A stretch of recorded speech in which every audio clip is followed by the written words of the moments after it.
Bismillah Rahman Rahim. Assalamu alaikum dear students. I am Dr. Sarvat Rasool and our current session is on the last part of book 4 of Joseph Andrews, that is our first novel in the course. Well, in this session we would look at the text and we would do critical analysis from chapters 11 to 16, and then towards the end of the session we would look at the development of characters through the whole novel as well. Before I move forward with the current session, I would quickly like to share a review of the previous session. Well, we started book 4, that is the last book of the novel Joseph Andrews, in the previous session. As book 4 is quite long and it has 16 chapters, it was not possible to cover all the chapters in one session. So in that session we covered first 10 chapters, that is from chapter 1 to chapter 10. We looked at the headings of those chapters, we talked about important happenings, events and incidents taking place in those chapters. Important discussion points were raised and discussed with reference to the development of the themes, with the reference to the development of characters, and how plot and structure were developed by Fielding. A very important aspect was discussion of some parts of the text, mostly the opening parts of some texts taken from various chapters, and sometimes some supporting texts that I used to support the claims that I made regarding the developments taking place in terms of plot and structure, or in the development of the characters. I discussed important extracts taken from the text. The purpose of including text in the sessions and discussing it with you has various purposes. So far you would have noticed that as I share a piece of text or an extract from the novel itself, I try to throw some light on how language is used by Fielding as a writer and how different characters use language in that particular part of the text. This not only provides insights into the working of different characters, but also in the working system that Fielding has used for the novel. Looking at the text, we also get to know about the writing style of Fielding. We come to know how Fielding as a writer has developed a particular and peculiar style of writing that is very much clear-cut, and he is in full control of that, despite the very fact that Joseph Andrews is written at a time when novel is at the very initial stages of its development. Anyhow, with this we move on to our today's session. Let's see what we have in this session.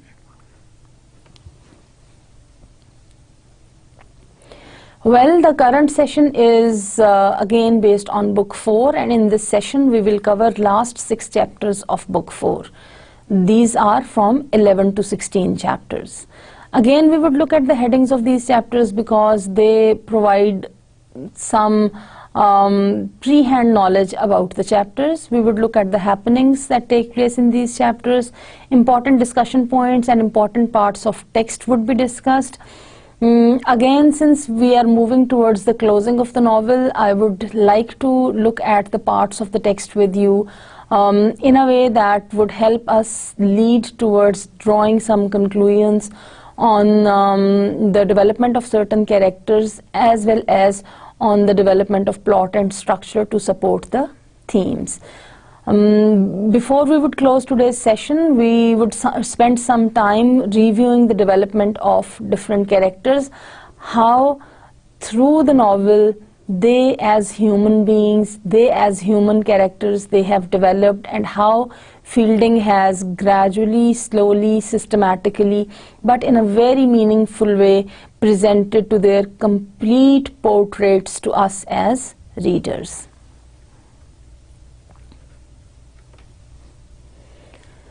With this we come to chapter 11 of book 4. If you remember, in chapter 10 of book 4, that was the last chapter that we discussed in the previous session, there was a story that was being told by Dick, that is the youngest son of Parson Adams. This was the story of two men who were friends. One was married and the other was not, and the story was about how the unmarried friend who would initially try to help the married couple solve their problems and resolve their quarrels, he, on the vows of secrecy, would keep on giving messages to each of these members of the couple that he or she was actually the right person.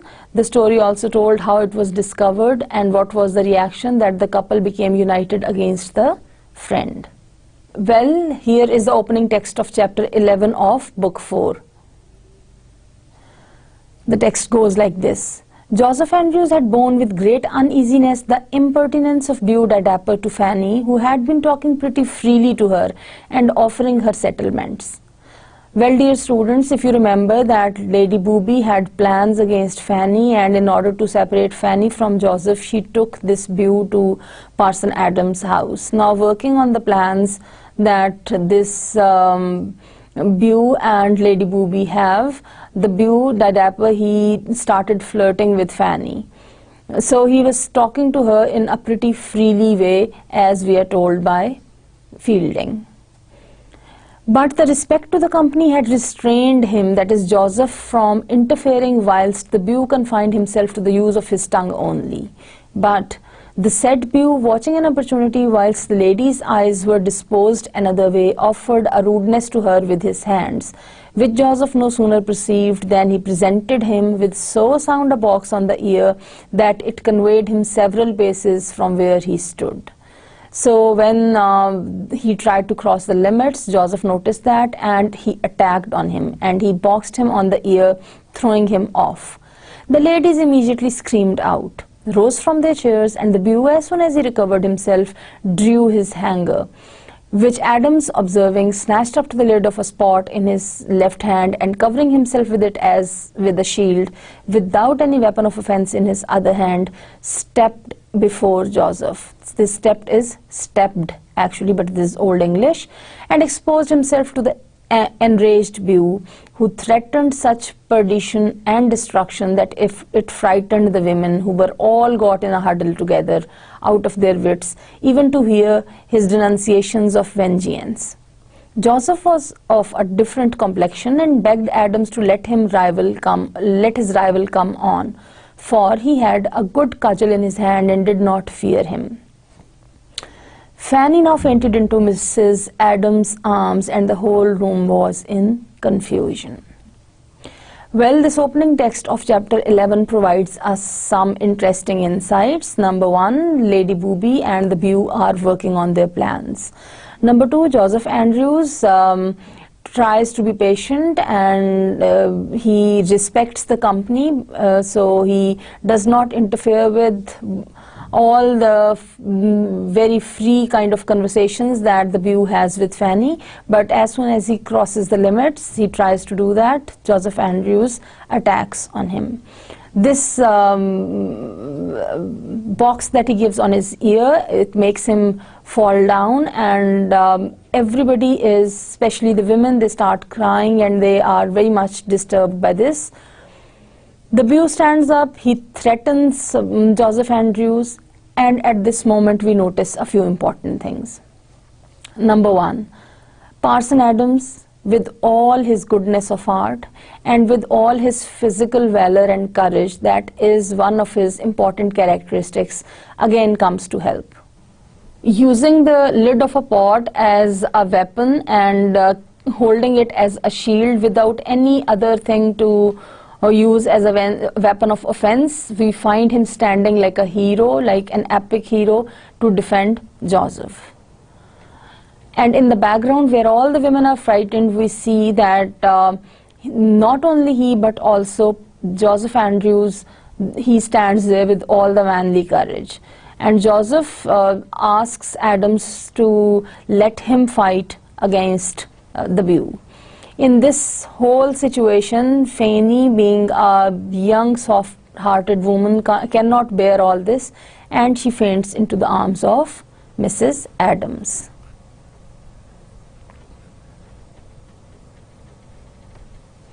So what we have noticed in this chapter is that these are the moves made by Beau-Dapper that have led towards prompting Joseph to box him on the ear.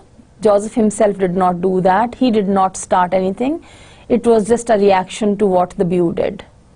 Thus a quarrel and a fight between them started. And who puts it to an end? This is finally Mr. Booby who puts an end to this. Later on, Lady Booby, Mr. Booby and Pamela Andrews Booby all express their views that Fanny's virtue is not as such worth defending. Again, the vanity of the society, including Pamela, who is the sister of Joseph Andrews and belongs to the same poor origin, what we find is that the vanity, as soon as she becomes a member of the upper class, she has that streak of vanity, and this vanity makes her take side of Lady Booby and Mr. Booby on the issue. They all also comment that Joseph's marriage to Fanny would bring shame to the family.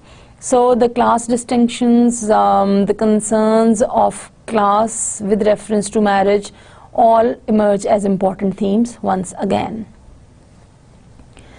As far as Joseph is concerned, he is very much disheartened with all this argument. He leaves taking Fanny along, and as he leaves, he swears he would own no relation to anyone who was an enemy to her, that is Fanny, and he loved her more than all the people in the world.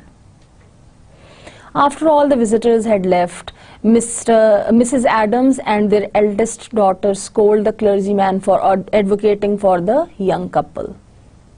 However, suddenly Joseph and Fanny return with the peddlers. Surprisingly, they invite the whole family of Adams to dine with them at a nearby alehouse. At this note, this chapter comes to an end.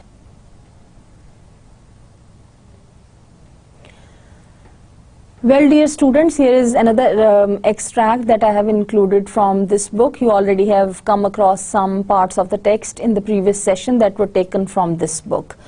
Now, this part of the text is from chapter 11 that tells about Mrs. Adams' reaction and her viewpoint to all this. No, says Lady Booby, nor do you, Mr. Adams, act in your proper character by encouraging any such doings, and I am very much surprised you should concern yourself in it. I think your wife and family your properer care. Indeed, madam, your ladyship says very true, answered Mrs. Adams. He talks a pack of nonsense, that the whole parish are his children. I am sure I don't understand what he means by it. It would make some women suspect he had gone astray, but I acquit him of that. I can read scripture as well as he, and I never found that the parson was obliged to provide for other folks' children. And besides, he is but a poor curate, and hath little enough, as your ladyship knows, for me and mine. You say very well, Mrs. Adams, quoth the lady, that is the Lady Booby, who had not spoke a word to her before. You seem to be a very sensible woman, and I assure you, your husband is acting a very foolish part and opposing his own interest. So mainly this conversation is between Lady Booby and Mrs. Adams, showing a reaction towards how Joseph Andrews and Parson Adams have treated this view. Lady Booby is very angry, and he says that Mr. Adams does not act in a proper way, and he is not behaving the way he should behave.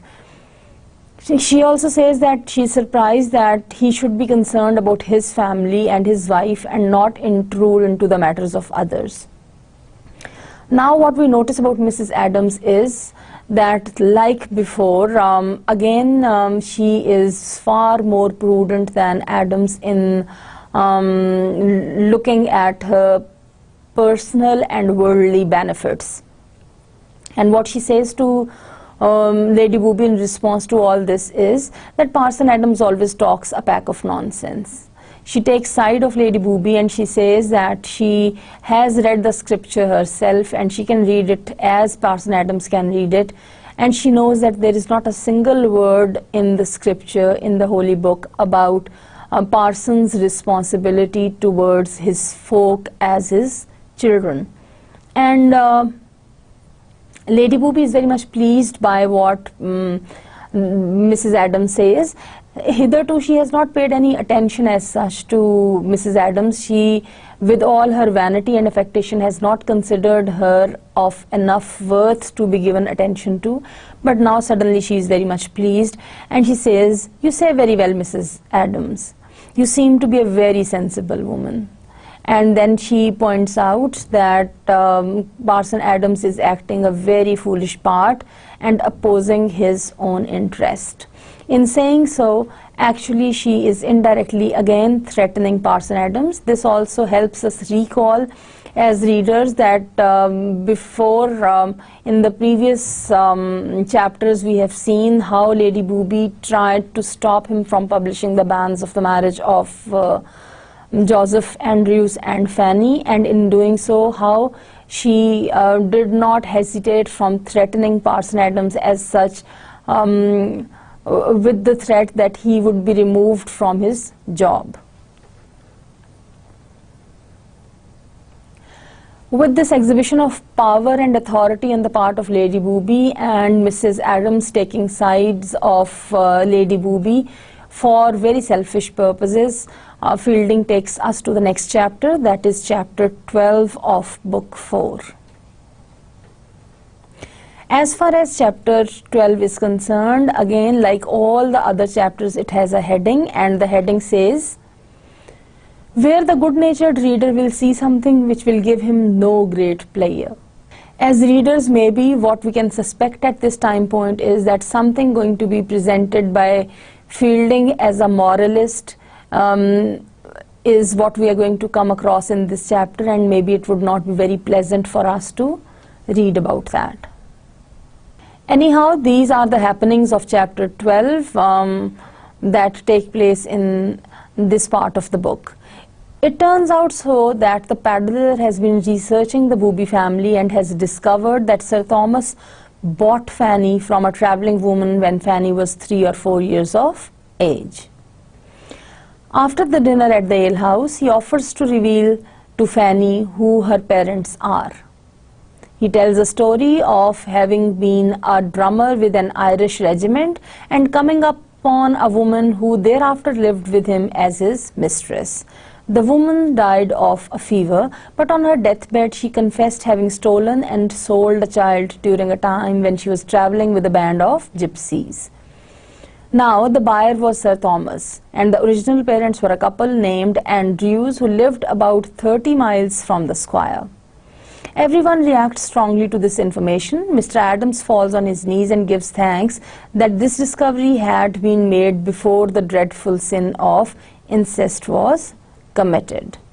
Because according to this discovery, now Joseph Andrews and Fanny are going to be revealed as brother and sister, so their marriage would not be possible. In this sense, chapter 12 was full of suspense and full of revelations that we come to know about the story of Fanny. We are surprised to come to know that she is the daughter of Andrew's family. However, the story does not come to an end, and we are led towards chapter 13, where we as readers find the heading. And the heading says, "The history returning to the Lady Booby gives some account of the terrible conflict in her breast between love and pride with what happened on the present discovery." So we are going to see the reaction of Lady Booby to this news that is revealed. And here is some text. Again, I have selected the opening text of chapter 13 that provides some insights into the characters of Lady Booby and Slipslop.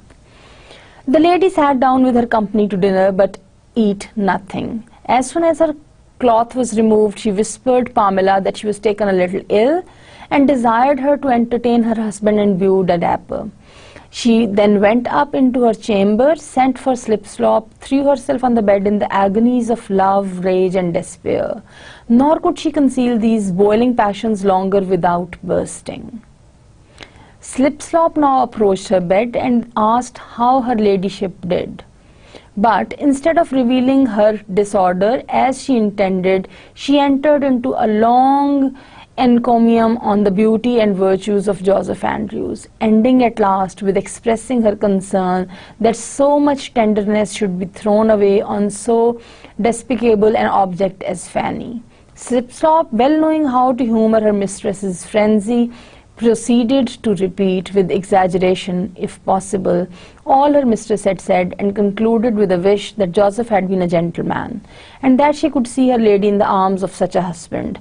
The lady then started from the bed, and taking a turn or two across the room, cried out with a deep sigh, "Sure, he would make any woman happy." Well, this opening text of chapter 13 is important because now that the news is revealed to Lady Booby, she again has hopes that because Fanny is proved to be the real sister of Joseph Andrews according to this revelation or according to this story, so again Lady Booby has hopes of separating Fanny from Joseph and of gathering some attention of Joseph Andrews. So, caught in the conflicting passions of love, rage and despair, where she is unable to control her passion and she has retired to her room, being unable to have anything at dinner, she calls for Slipslop. Now, Slipslop is a very clever and very cunning servant. She knows the moods of her mistress. She knows how to release the stress of Lady Booby, and she also knows how to please her as a servant. So whatsoever Lady Booby says against Fanny and about the beauty and virtues of Joseph, Slipslop not only agrees to that, but also she tries to exaggerate it by adding as much as she can to all that. A very interesting part of this is that she even goes to the extent of saying that it is a woman like Lady Booby who deserves a husband like Joseph Andrews. And listening to this, of course, Lady Booby cannot as such disagree to this, and with a deep sigh she says, "Sure, he would make any woman happy." This shows that she does not disagree. Anyhow, the text continues. "Happy, your ladyship," says she, "would be the happiest woman in the world with him. A fig for custom and nonsense. What wills what people say? Shall I be afraid of eating sweetmeats because people may say I have a sweet tooth? If I had a mind to marry a man, all the world should not hinder me. Your ladyship hath no parents to tell her your affections, besides he is of your ladyship's family now, and as good a gentleman as any in the country. And why should not a woman follow her mind as well as man? Why should not your ladyship marry the brother as well as your nephew the sister? I am sure if it was a flagrant crime, I would not persuade your ladyship to it. But, dear Slipslop, answered the lady, if I could prevail on myself to commit such a weakness, there is that cursed Fanny in the way, whom the idiot, oh, how I hate and despise him.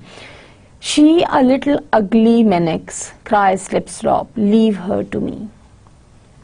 When we look at this dialogue of Lady Booby and Slipslop, what we come to know is that Slipslop not only is very clever and cunning, but also she knows how to please her ladyship, and for that what she does is she initially drops a hint that marrying such a man like Joseph should be the privilege of a woman like Lady Booby.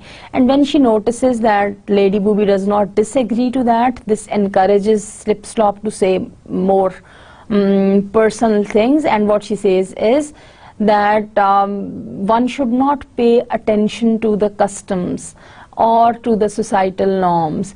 If she gives an example that if I am found eating sweetmeats and people would say that I have a sweet tooth, so should I stop eating sweets for this simple reason? So you see, an example that is used by Slipslop to convince Lady Booby is actually a very, very interesting example, in the sense that a serious issue of marriage and options to be made in marriage are compared with a very minute or very trivial issue of making options or choices of eating sweets. So anyhow, Slip-Slop says to Lady Booby that there are various reasons. Number one, that she likes Joseph Andrews, so she should do what she wants to do. She gives further arguments that Lady Booby's parents are not alive as such to stop her from doing that and to please them. Otherwise, she maybe would have to stop from doing this, so there is no family pressure. The third reason or the logic that she gives for that is that if her nephew, that is Mr. Booby, could marry Pamela Andrew, why then she cannot marry Joseph Andrews? And she says that as a man can follow his own mind, in the same way a woman should also follow her own mind. Anyhow, this whole discussion between the two continues, and though in very heart of her heart Lady Booby likes the ideas of Slip-Slop, however her vanity and affectation does not allow her to think of all this. Chapter 13 is a long one, so there are further happenings in this chapter that I would like to refer to. As Slip-Slop said, she would take care of Fanny. If you remember on the previous slide, while talking of the text related to the dialogue between Slip-Slop and Lady Booby, I pointed out that Slip-Slop said that as far as the case of Fanny is concerned, she would take care of her. So taking care of Fanny's issue meant solving the problem, and she informs Lady Booby of Beau Didapper's plan to abduct Fanny. So you see, it is Slip-Slop who is involved in all this as well. Lady Booby dismisses Slip-Slop with an order to report back when the abduction of Fanny has been executed. So Slip-Slop goes to meet the Beau to ask him to execute his cruel plans against Fanny. Alone, Lady Booby goes back to talking to herself about her degrading passion for Joseph and the absurdity of his preference for Fanny. Again, on the part of Fielding, it is very important that the vanity of Lady Booby does not allow her see beyond what she wants to see.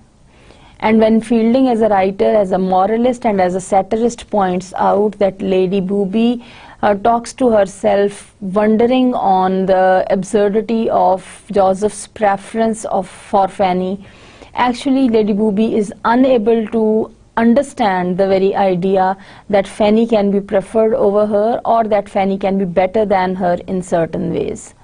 Soon, however, Slip-Slop returns with the news that Joseph and Fanny have been revealed to be siblings.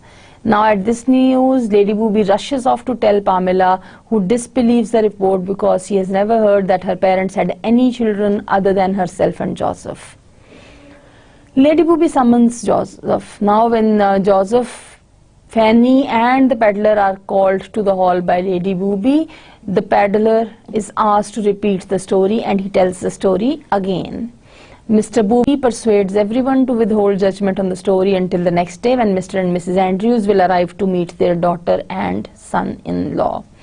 Amongst all these illogical, irrational characters who keep on attacking Fanny and Joseph with their verbal comments, it is only Mr. Booby who is more calm and a balanced personality, and he is more logical. So he asks everybody to withhold their judgments about the story, and he asks them to wait till the next day when Mr. and Mrs. Andrews would come there to meet Mr. Booby and Pamela Andrews, because he believes it is only they who can confirm the authenticity of this story.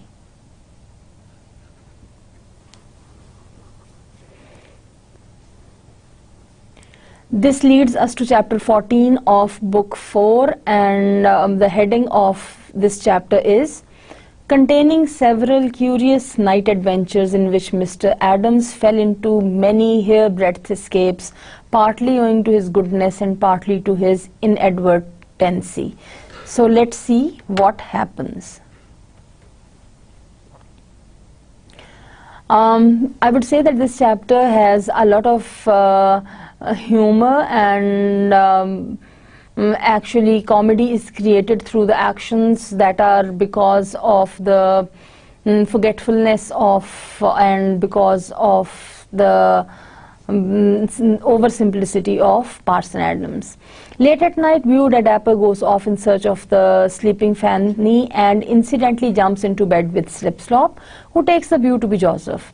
Once the participants discover their mistakes, Slipslop decides to pretend that the Dapper had scandalized her by making this attempt. Listening to the cries of Slipslop, Adams comes to help, but in the dark, he also makes a mistake. Instead of catching the Dapper, he holds Slipslop. As he holds Slipslop, she starts crying and shouting. This provides a chance to the Dapper to escape. And in all this mess of the situation, when Lady Booby arrives on the scene, she finds Slipslop and Parson Adams together, and naturally she misinterprets the situation because this is midnight. However, soon the misunderstanding is resolved and Lady Booby laughs at what has happened and departs. A lot of comedy that may sound crude to us as readers is created here through the farcical actions, through the actions of Parson Adams, of the Beau and Slipslop.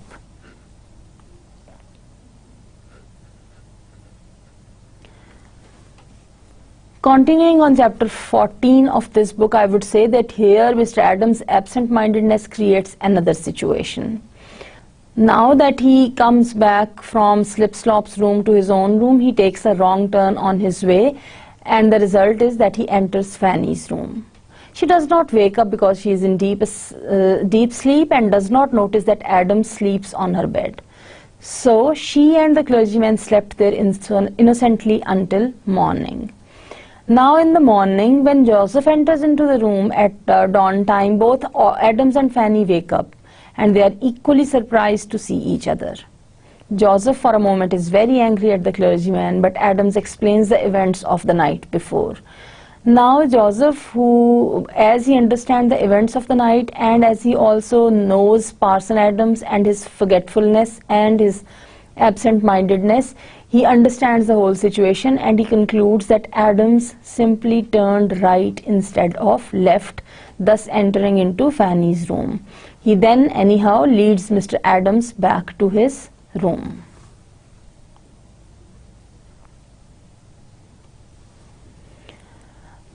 Chapter 14 was mainly devoted to creating comic scenes and creating humor. Not much happens in terms of the development of plot and structure.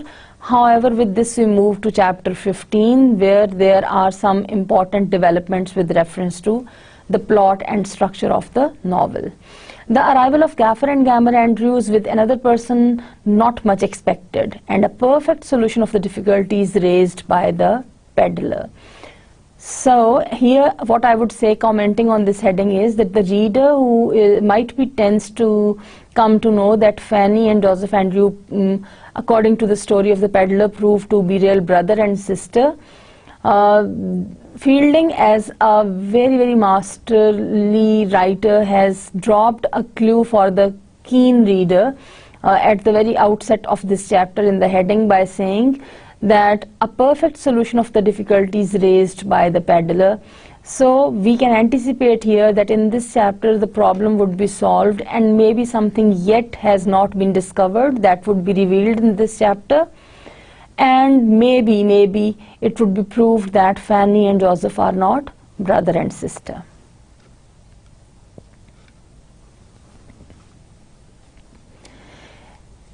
In the last chapter, we noticed how Parson Adams kept on creating misunderstandings through the night as he goes to Slipslop's room and then to Fanny's room, and then finally was led by Joseph Andrews to his own room. Now Joseph returns to Fanny's room in this chapter. They vow that in case they should turn out really to be siblings, that is brother and sister, they will both remain perpetually celibates. So Mr. and Mrs. Andrews arrive after breakfast, and when Mr. Booby investigates the topic of the stolen child, Mr. Andrews denies that he and his wife ever lost a child in that manner. At this, Lady Booby calls the peddler to repeat his story, however, and it prompts Mrs. Andrews to claim Fanny as her child. Mrs. Andrews then explains to her husband that she bore him a daughter when he was a soldier away in Gibraltar, and that the gypsies stole the child and replaced it with a sickly boy whom she soon named Joseph. The peddler asks Mrs. Andrews whether the boy had a distinctive mark on his chest, and she confirms in positive. At this revelation, Joseph stands up. He unbuttons his coat to show the evidence in the form of a cherry mark on his body. So now the truth of the identity of Joseph Andrews is revealed. And we also come to know about Fanny.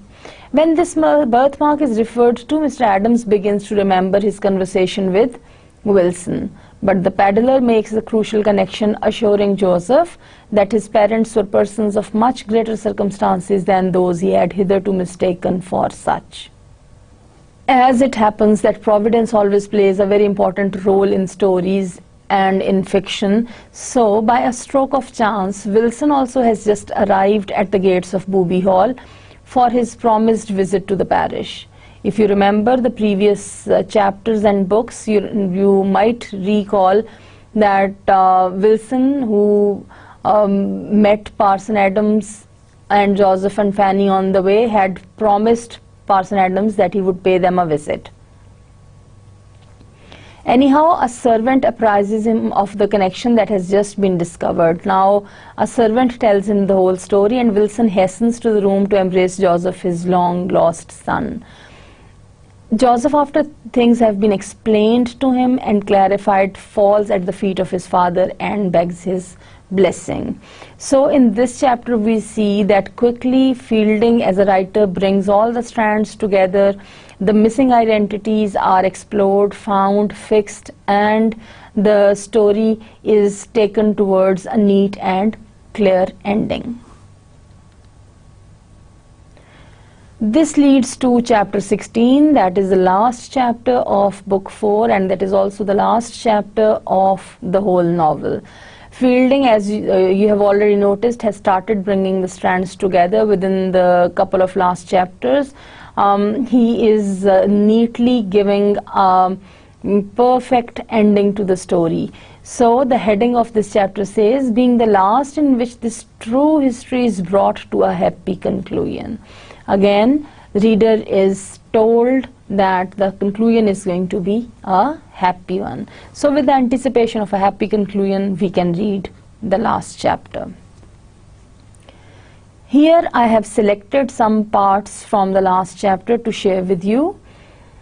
This part sounded important to me. Here Fielding says, in their way, Joseph informed his father of his intended match with Fanny, to which, though he expressed some reluctance at first, on the eagerness of his son's instances he consented, saying, if she was so good a creature as she appeared, and he described her, he thought the disadvantages of birth and fortune might be compensated. What is important with reference to this part of the text is Fielding is again highlighting the theme of social class, social distinctions, and social status. And as a moralist, he is suggesting that if somebody is such a good person, such a good creature as Fanny, then there can be compromises on birth and fortune, and people should understand that. However, the text goes further as follows. He, however, insisted on the match being deferred till he had seen his mother, in which Joseph, perceiving his positive, with great duty obeyed him, to the great delight of Parson Adams, who by these means saw an opportunity of fulfilling the church forms and marrying his parishioners without a license. Mr. Adams, greatly exulting on this occasion, for such ceremonies were matters of no small moment with him, accidentally gave spurs to his horse, which the generous beast disdaining, for he was of high mettle and had been used to more expert riders than the gentleman who at present bestrode him, for whose horsemanship he had perhaps some contempt, immediately ran away full speed and played so many antic tricks that he tumbled the parson from his back, which Joseph, perceiving, came to his relief. Now this is the beauty of the art of writing that Fielding has, that talking about something serious, he brings in and he incorporates something light and humorous. Again, it is Parson Adams who is a source of humor here.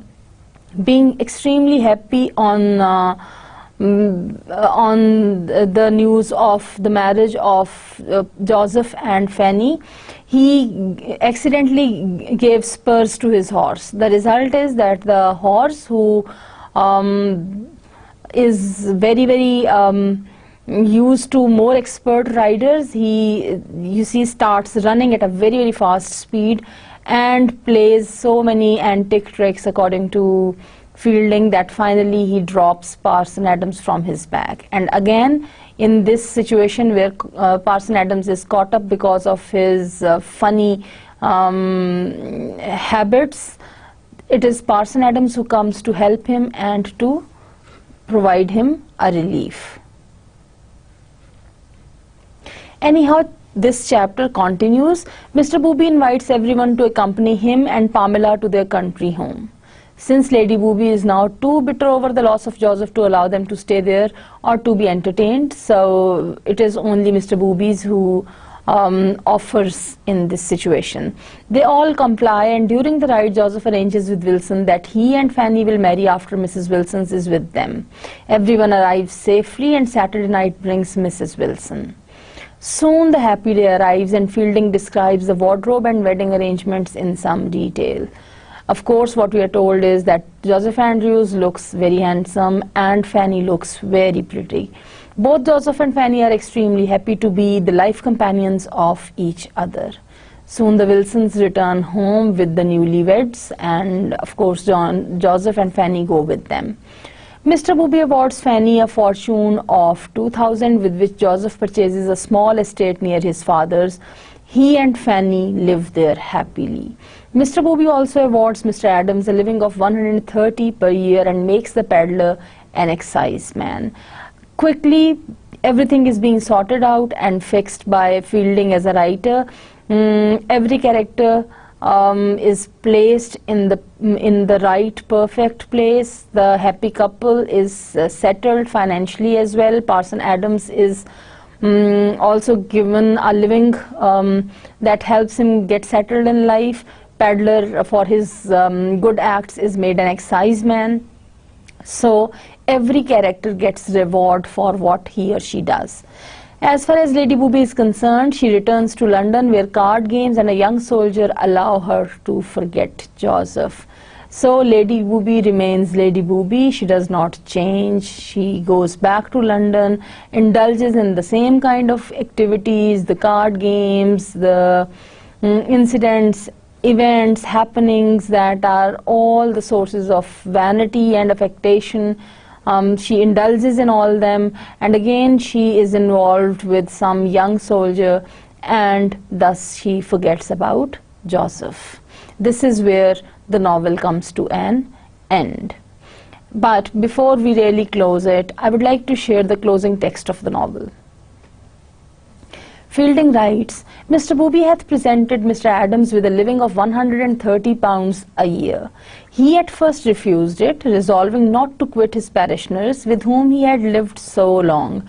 But on recollecting he might keep a curate at this living, he hath been lately inducted into it.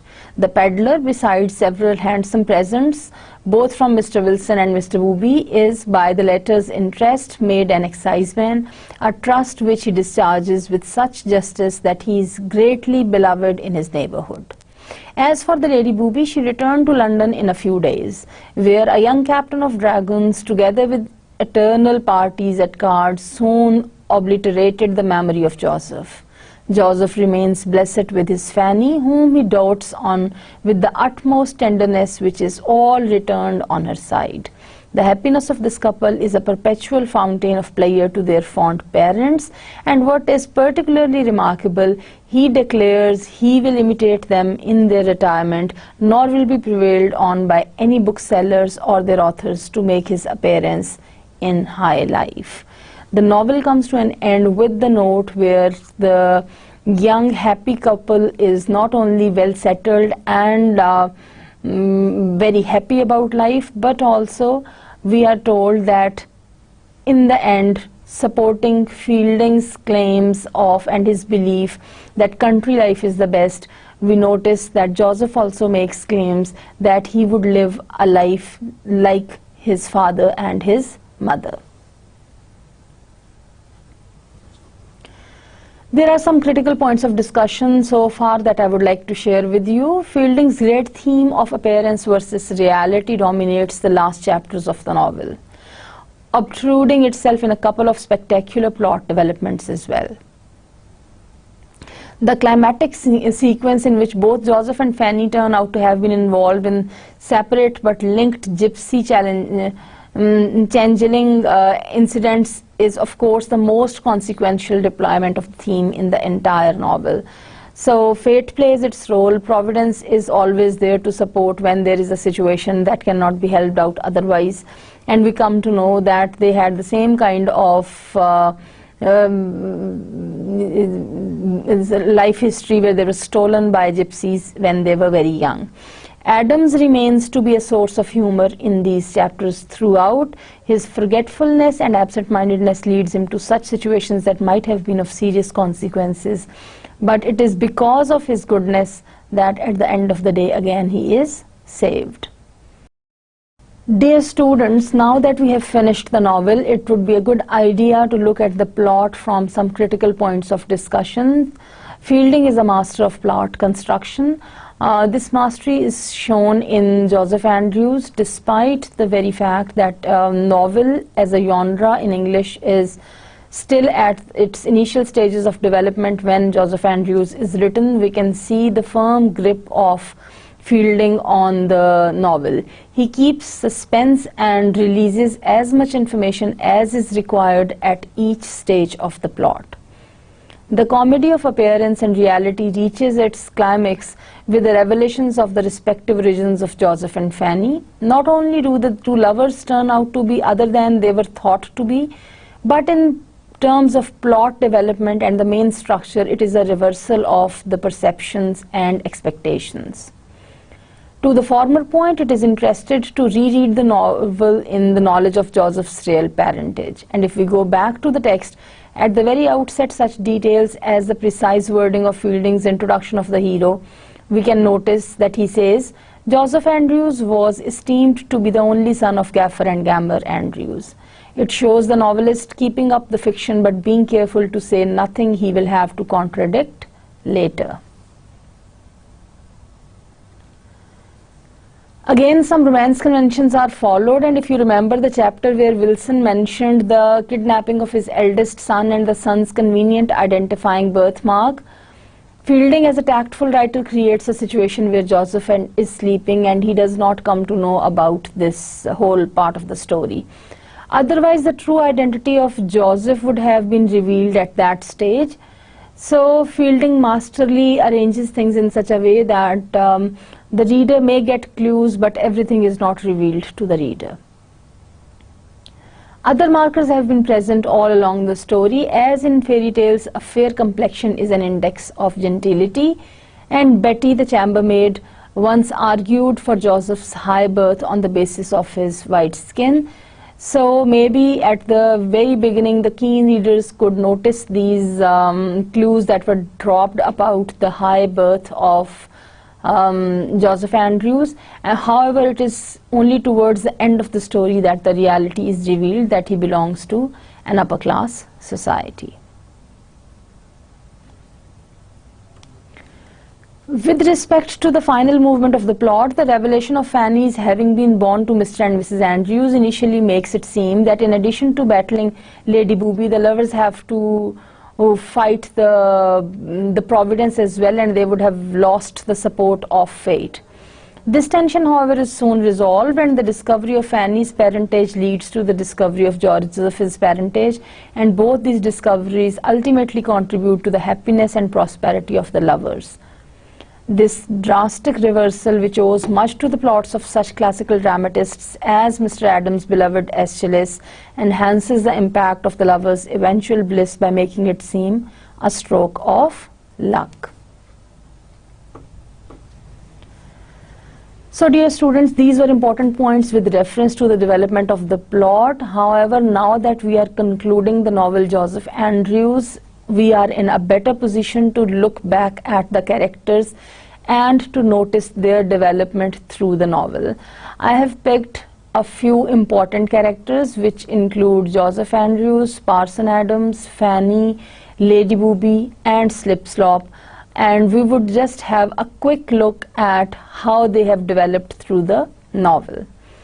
I remember that in the initial stages, when I introduced the novel, I gave you a quick introduction to the characters, and the purpose at that time was just to help you know who is who. But now at this stage where we are finishing the novel, we are in a position where we can critically and analytically look at the characters to understand how and how far they have developed through the novel. Coming towards the hero of the novel Joseph Andrews, that is the gentleman Joseph Andrews himself. The novel started with Joseph Andrews as a young boy with a sweet voice, so by so that instead of scaring the birds, it would attract them as he would perform his first job of scaring off the birds from the fields at Lady Booby's family place. However, soon he is shown growing into a young man. With his shift to London, we see a lot of development in his character. His appearance changes. He is now more fashionable with a better haircut and better dressing. He learns to play music as well. He is attractive physically more than ever before. Lady Booby and Mrs. Slipslop both are well aware and are attracted to his physical charms. But more important is the fact that times prove that his character matches his exterior excellence. And Joseph's chief attributes are his self-control, his virtue and his devotion. The strength of his pure love for Fanny Goodwill enables him to deal plainly, directly and even violently with the moral and physical weaklings who come across his path. Joseph is a man of genuine emotion, and it is this which inspires him to the virtuous action which Fielding believed so important and which Fielding presented as the major theme of his work. The question arises, is he a knight safeguarding his honor? Well, answering the question, I would say Joseph is always ready to do battle for a stranger, but throughout the novel, Joseph battles most for his chastity, and it is this satiric reversal which is the basis of Fielding's comic epic poem.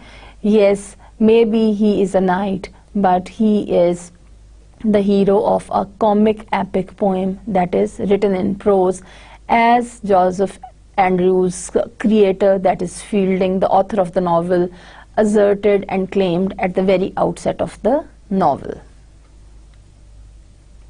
We would look at the development of another character, that is of Fanny Goodwill. When Fielding introduces Fanny in the novel, he has devoted a couple of pages to give a detailed description of her physical beauty.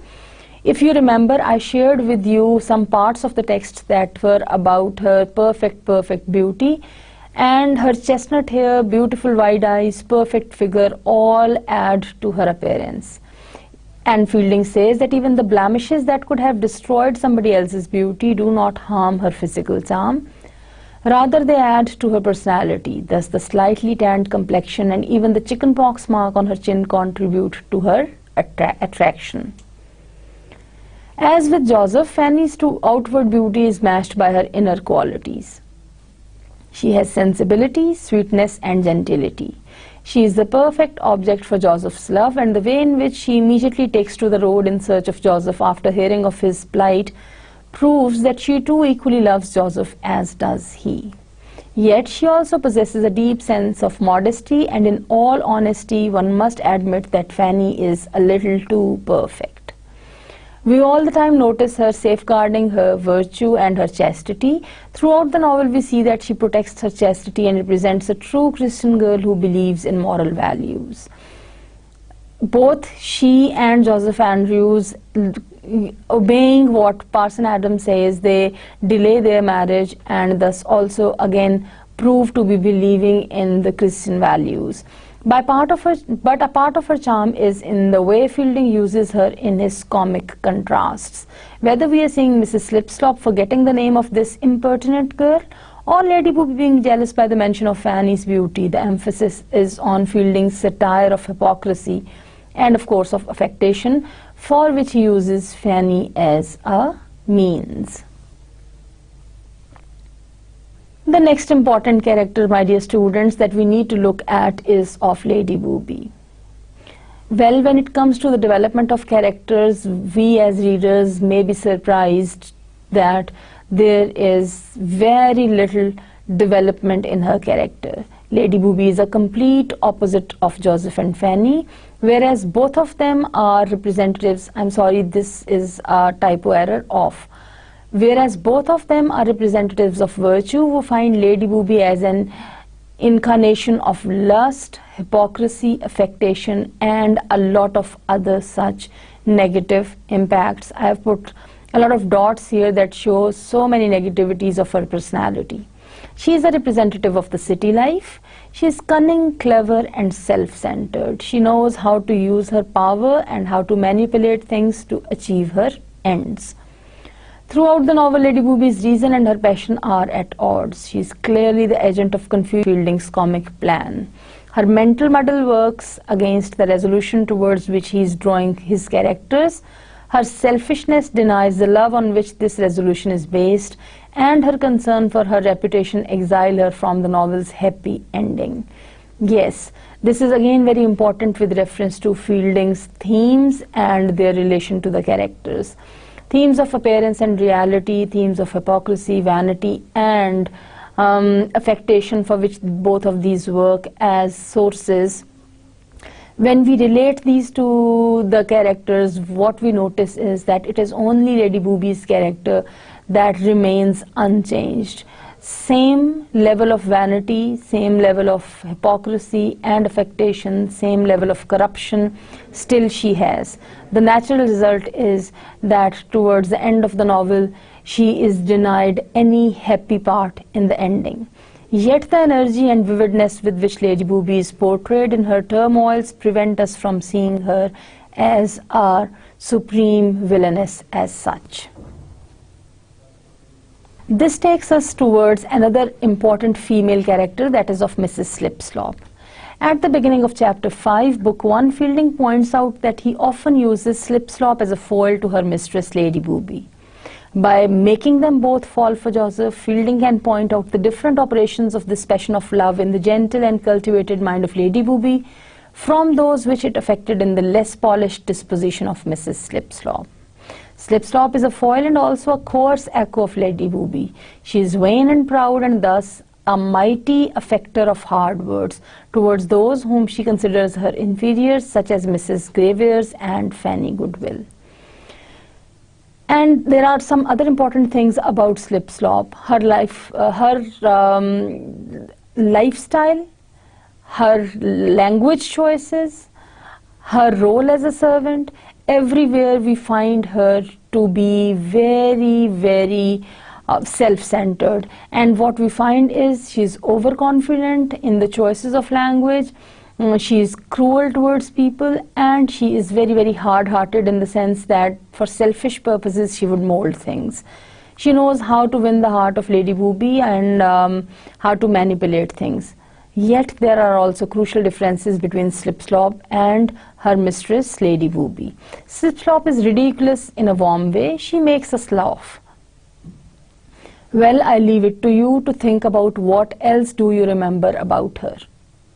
Of course, being a part of some humorous episodes, showing concern for Joseph, we need to think about how far genuine it is, how far selfish motives are behind. All this shows the development of the character of Slip-Slop. And here we have finally Parson Adams. Adams is a very good man and yet a human being. This is what we need to consider. He is good-natured, he is sincere, he is helping. But again, we should not forget that he is forgetful, he is absent-minded, he is simple to the extent of being foolish. And as the novel goes on, we move through the episodes that take place, the incidents that take place, we come to know that also he sometimes is unable to act on what he preaches. If you remember the episode of his son's drowning news, we can understand all that. And the question for us to think is, what is the purpose of Fielding introducing him in such a way? What Fielding wants to present as a satirist and as a moralist is that at the end of the day, a clergyman with all his good-heartedness is still a human being, and he cannot be pure from all human follies. It is not possible. He would have some streaks of weaknesses, be it absent-mindedness or foolishness or oversimplicity or lack of prudence or anything else, but as a human being he has all these things. However, we see his character developing through the whole novel, where we see himself to be exposed to his follies, and we notice how despite all those flaws he is always there to support people when they are in real need. We always find him there to be for Joseph and Fanny throughout the story, to support them. This is a list of references, by the way, that I've used for making all this session, and I have incorporated parts from these sources. Before I close, I would like to share a quick review of the current session. In this session, we have covered last 6 chapters of Book 4, that is from chapters 11 to 16. This is the ending part of the novel, Joseph Andrews. We have followed the same system of looking at the headings, important happenings, points of discussion. We explored important parts of text, especially opening parts of different chapters. With reference to the development of themes and characters, we explored how plot and structure is kept in control by Fielding, how as a writer, as a moralist, and as a satirist, he has presented the themes that he wanted to present. And as we finished these 6 chapters of the 4th book, that are the concluding chapters, we moved towards the review of the development of characters, where we shared the developments in major characters, and we concluded with the idea that each and every character is gradually released and revealed to us, and we noticed some developments in them. Everything comes to a happy ending where all the characters who are involved in good deeds are rewarded. However, characters like Lady Booby, who are not ready to change and who prefer to stick their hypocrisy and vanity, they still remain there with all their affectation and continue with life in the same way, forgetting what has happened in the past. However, Fielding takes care of it, that as a moralist, that they are not rewarded as such. This is the note where the novel Joseph Andrews comes to an end. I hope I have been able to add some clarity to your understanding of the novel, its themes, plot, structure, its characters, and the way Fielding has written it as a moralist and a satirist. With this, we come to the conclusion of today's session. Thank you very much.